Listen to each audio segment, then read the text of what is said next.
Hey traders, this is Ron Haight. Hope you guys are having a great weekend. As always, everything in this presentation is for educational purposes only. We're using Thinkorswim. This is a daily chart of the S&P 500 ETF, the spiders. We can see the Corona crash here on this daily chart, then the rally. And really, since the middle of August, we've gone nowhere. We've tried to break out, we've come down, we tried to bounce back up, put in a lower high, and then we come down and put in a slightly higher low, but we're still range bound. Now we're even post-election with one side claiming victory, the other side is not giving up. And then you have the Senate that's up for grabs. I don't want to get into the politics of it all, but until we break out of this range and, could the Senate be the catalyst? Could something else be the catalyst? We don't know. And as retail traders, if we assume that's what we are, and we may think we have a lot of money, but to the big institutions out there, to the hedge funds, etc., that's the money that drives the market, not individual traders typically. So until the big money feels confident in buying above this level or selling below this level, we might continue to oscillate until some of this works out as we get closer to year end, into January, however it's all going to play out. We don't know yet. So a breakout is technically bullish. Now, if that happens going into year end, it would sort of happen on schedule, if you will, because usually once we get into November, into December 15th, that is a very bullish time of the year where the S&P goes up about 80% of the time, which is pretty huge considering how long the S&P's been traded. So there is that bias from the quote, the holiday or the Christmas rally. But I would want to see the S&P actually break out to sort of say, okay, it looks like here we go. So for now, I would just say caution on the daily chart. It is bullish because we are above the 20-day EMA in red, which is a really nice trailing stop line. And then we're above the institutional line in orange, the 50-day SMA. But we're still range bound. We got to get above this high. We take out that high, and maybe the bulls are going to ride the rally right into mid-December, like 8 out of 10 years historically have happened in the past.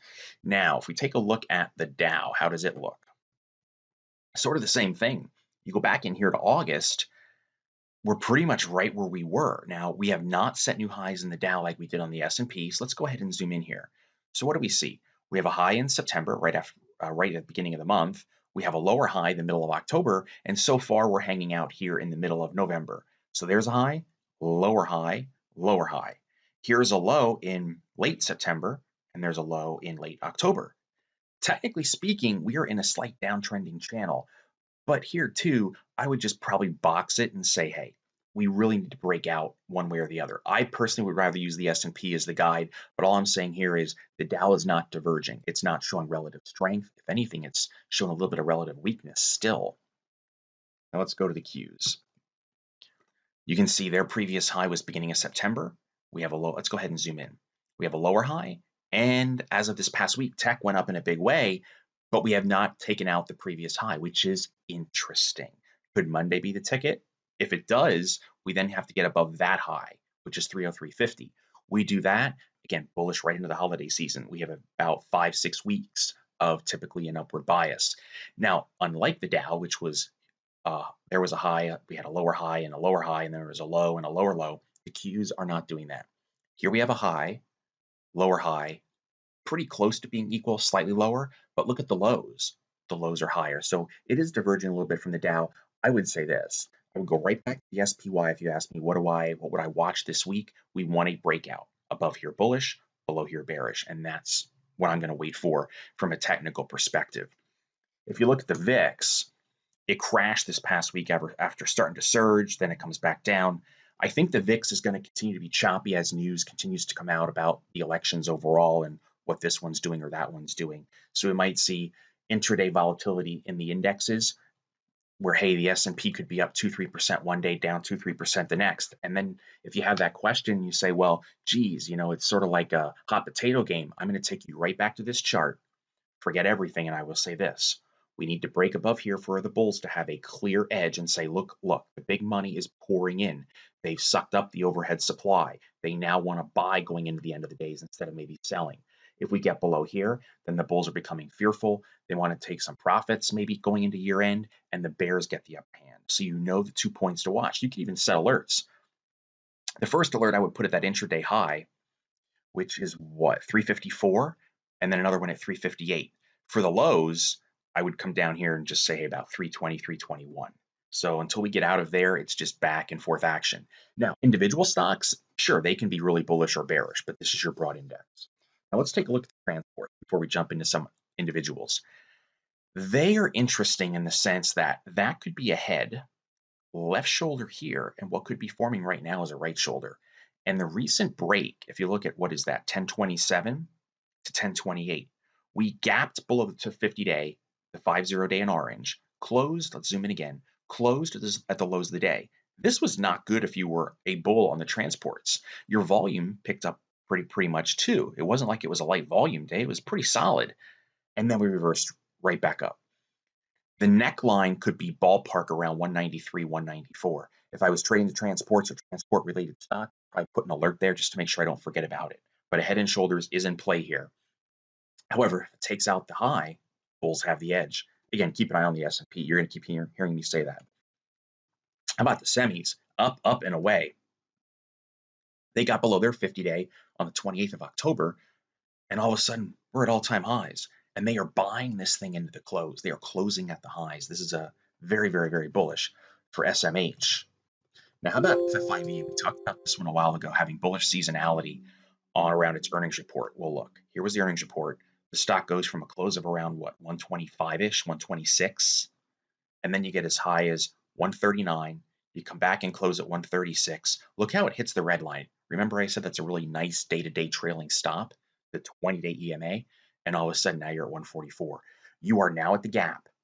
We close maybe another buck or two higher. A gap fill to 151-ish would be the target, and then back up to the highs. This looks really strong. And again, right on schedule, right in the face of the election. Isn't that funny? How about Tesla? I had a question on Tesla. It just remains a wild card. I was looking through different news articles this weekend, and they're talking about this being positive, this being negative. Musk is going to the moon to mine and all that good stuff. It did break out of this pennant, this triangle, if you will.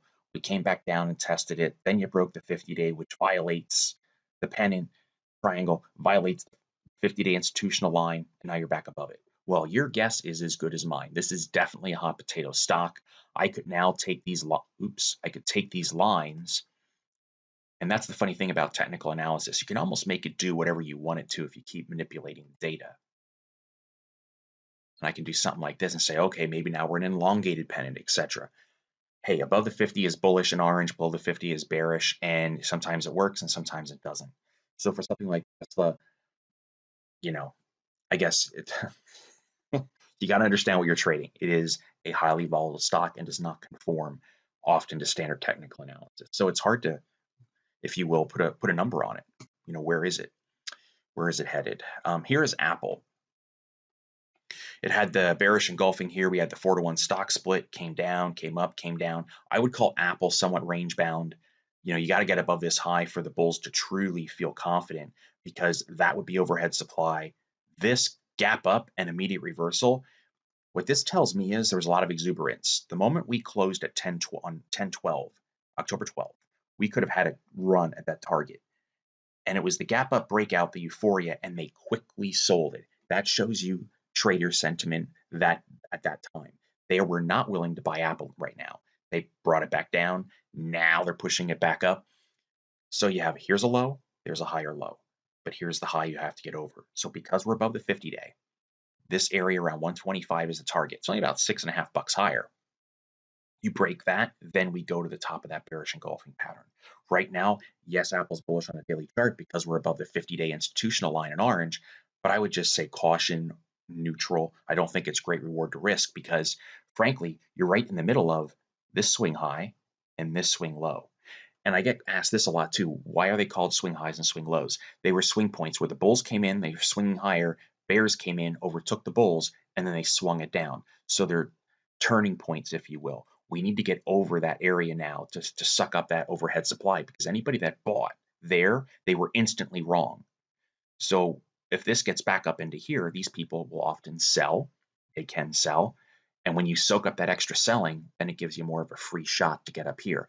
Same thing down here. The bulls came in for whatever reason and said, hey, we want to buy stock down here. So if we come back down there and break it, Now the buyers who bought the dip, they're going to say, oh crap, we were wrong. Then they're going to add to the selling pressure. So that's why breaking swing highs and swing lows are a big deal. If we get back below this low, you go here and then below there, gap fill. All right, Amazon, range bound. Here we have a high, a lower high, so far a lower high. Here is a low, a higher low. This would also be somewhat of a pennant. I'm just going to say range bound. Is it technically bullish? Yeah, because you're above the 20 and the 50. But there's no great reward to risk here for a swing trade, in my opinion. Had some questions on gold and silver. What does it mean? Gold typically puts in a high in late summer. It's exactly what happened, right on schedule. Now, we had a breakout Thursday, not much follow through Friday. Is this a breakout? It is. Do I like the timing? No, not till the end of December. But it is technically bullish. This is not the time typically where the big money pours in, so I would pass on this as a potential trade idea. But it is interesting that you did close above some previous highs in here. So now for upside targets, zoom in again, you would take previous swing high here, and then gap fill, and then high, meaning it's really choppy. So yes, you're breaking out, but I don't love the reward to risk just on a swing trade. So it could be fun to practice on paper. Now, if I did go long here, what I would consider doing is using a 20-day EMA as a trailing stop. We don't have seasonality going for us. Volume picked up, but it's just the timing just isn't right historically to help improve the odds. Here is silver. Similar situation, got above the 50-day. You have a gap fill at 24.95, and then look at all this chop. I'd rather see a complete breakout at 27 before I would become really technically bullish on silver. Looking at the gold miners, same thing. Swing high, swing high, swing high, swing high, swing high. You get the idea. You did take out a previous swing high. That's a good sign. Volume did increase on Thursday. That's a good sign. But then all these people that bought in here are going to be wrong. I'd want to absorb all that, chop through it, get all the selling out of the way. We close it near-term highs above 45.78, it says, and that would re-energize the bullish trend. You would have no near-term selling pressure then, just from people buying previous attempts at a run. So that is it. I wish you guys all the very best. Thanksgiving is coming fast, and so is the holiday season. So I will see you in this weekend's video, unless we have utter chaos midweek or something where the market starts to move in a big way. So wish you guys the best. Take good care.